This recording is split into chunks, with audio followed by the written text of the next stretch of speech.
রবিবার কলকাতার লেদার কমপ্লেক্সে কেএমডি এর ম্যানহোলে নেমে কাজ করার সময় ৩ শ্রমিকের মর্মান্তিকভাবে মৃত্যু হয়। ৩ শ্রমিকের মধ্যে ২ জন শ্রমিকের বাড়ি মুর্শিদাবাদের লালগোলা থানা এলাকায়। এই ২ শ্রমিকের নাম ফরজেম শেখ ও হাসিবুর রহমান। এদের মধ্যে ফরজেম শেখের বাড়ি লালগোলা থানার আয়েরমারি পঞ্চায়েতের বাতাপাড়া, অন্যদিকে মৃত হাসিবুর রহমানের বাড়ি লালগোলা থানার আয়েরমারি পঞ্চায়েতের টিকরপাড়া এলাকায়। মর্মান্তিক এই মৃত্যুর খবর পাওয়ার পর কান্নায় ভেঙে পড়েছে ফরজেম শেখ ও হাসিবুর রহমানের পরিবার। মূলত সংসার চালানোর জন্য পেটের দায়ে তাদের কলকাতায় শ্রমিকের কাজ করতে যেতে হয়েছিল। তাই এখন রোজগেরে ব্যক্তিদের হারিয়ে চিন্তায় দুই পরিবার। রবিবার বিকেল 4:30 নাগাদ মৃত 2 শ্রমিকের আত্মীয়রা আয়েরমারি পঞ্চায়েত এলাকায় সংবাদ মাধ্যমের মুখোমুখি হয়। আমার বোন আছে, বোনের জন্য বোনের বিয়ে দিতে আছে। এখন আমার আব্বা গিয়েছিল, বিয়ে শাদী দিতে হবে, তার জন্য এখন কিছু করার নেই। আব্বা এখন মারা গেছে, এখন পরিবারটা কে চালাবে? এখন মানে আমরা সেরকম খাটাখাটনি করি, আর আমরা সেরকম ওজন করতে পারি না। হ্যাঁ, 10 দিন থাকি তো হয়তো বাড়ি চলে আসি, বাড়িতে বসবাস করি, আবার কোনো কাজকর্ম সেরকম করতে পারি না। আব্বা জমির জায়গা সেরকম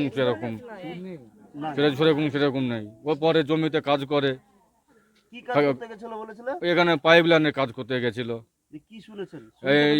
এখন শুনতে পেয়েছি আব্বা যখন মৃত্যু হয়েছে, তো পাইপ লাইনের কাজ, মাটির তলে পাইপ লাইন যেটা বলে কলকাতায় নাকি হয়, সেটা ওই কাজ করতে গিয়ে মৃত্যু হয়েছে।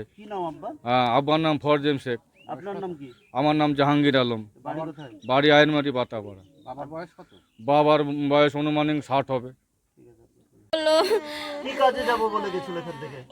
পাইপ লাইনের কাজ করে, খাটাল মানতে তাই বলে নিচে নামে। আল্লাহ রে, আজ সকাল থেকে আমাকে একবারও ফোন করেনি। আমার শাশুড়ি আমাকে ফোন করে বলছে যে কি খবর, ফোন করো তো। তাই বলছে আমি আমার মেয়েকে আজ ওষুধ আনতে নিয়ে গেছিলাম, জ্বর হয়েছিল দিয়ে। প্রতিদিন ফোন করে, রাত্রেও ফোন করেছিল, কাল সকালেও ফোন করেছিল, আজকে শুধু করেনি গো। তারপরে আমি আমার সবকে ফোন করলাম, আমার চার শ্বশুরকে ফোন করলাম, যে ফোন তুলছে না, কেউ ফোন তুলছে না। তারপরে ফোন ধরে বলছে যে আমি কাঁদতে পারছি না বেটা, হাসি আর নাই কোথায় বলছে।